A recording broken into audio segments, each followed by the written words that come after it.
GatoPerroReviews. For today, we'll be looking at the Build-A-Figure from the DC Universe Classics wave that I got for my birthday from brother. Got them for $30 from Bedrock City Comics. So we get right to the review. This is a Build-A-Figure, as I just said, and it's complete as brother Cat bought it for me, as I already said. So the detail on this guy is pretty huge, pretty cool, and obviously it should on a bigger figure. This should be able to fit better a sculpt and detail, and this is no disappointment. Now the head is really nice, actually. I don't know, somebody described it as sparks or fire coming out of his eyes. And I do like this better than DC Direct one. I don't know if you've ever seen that one, but it's not the best. It's actually quite shorter. And I did see it at the exact same time as this one, but I had a broken elbow for $6. So not exactly my cup of tea. So you can see all of his teeth are here nicely sculpted and painted. With thumbs on the way, but you can see all that. You can see how my mom described it as dead people instead of his mouth. I'm pretty sure that's not. I think that's anti-man. I don't know how to describe that. But then you can see his eyes and his tiara. I don't know. His crown. Then he's got these tubes or cords coming out the side of his mouth.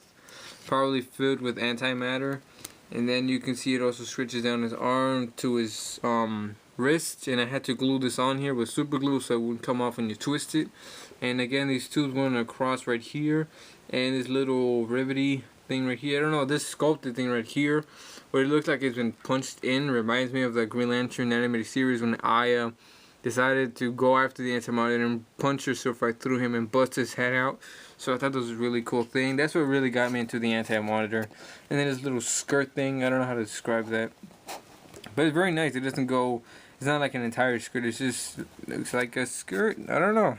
Really tiny skirt. Oh, you can see the detail goes along with the gray little rivets right here of gold, silver, and then his like boots, which go really high to his knees.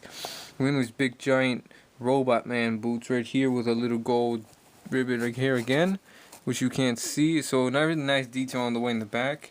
And then you can see he's got this little purple cape right here. Actually, he pulls it off really menacingly. Doesn't matter if he has purple on. Yeah, it's actually attached, right? If you try to take it off, it's kind of attached to this back part right here, so you won't be able to snatch it just right off. And then it's really nice, open that, and just continue the tubes and some kind of a made in China stuff. Alright, so the detail is very nice in there. I think I've showed you everything you need to know about this. Now, if we get to articulation, he has a ball joint, not a ball joint, a triangular cone ball joint, because this head is really easy to take off.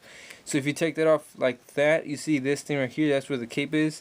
So I'm guessing when you attach this, it's like really easy to make this head go down if you want to, or you can make it go up, but then there's this weird space in between, and if you don't mind that, that's fine.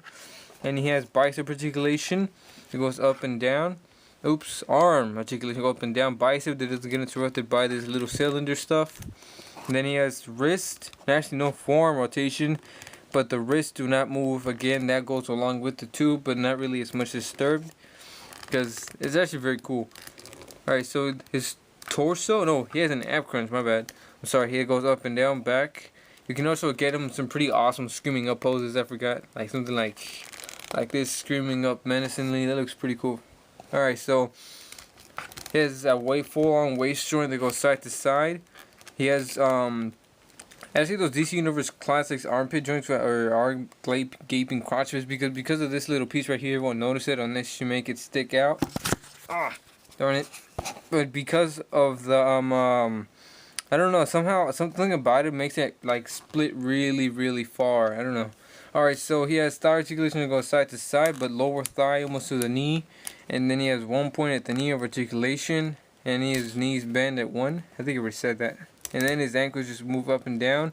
And this one has actually quite a surprising ankle pivot that goes side to side. You can see you got those showing it right there.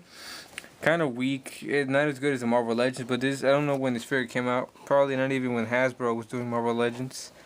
I don't know. So that's massive. This figure is really nice. We show them against comparisons. Again, we'll start off with this much smaller figure called the Movie Master's Howard Jordan from the Green Lantern wave. You can see how tall he is right there. You can see he only reaches up to his just about almost to the end of his ab crunch. And now we're bringing in our second tallest, which is he has been part of the Sinestro Corps. If you have read that series, you see it's pretty cool. Now this is with the stand, the Sinestro standing with him right here.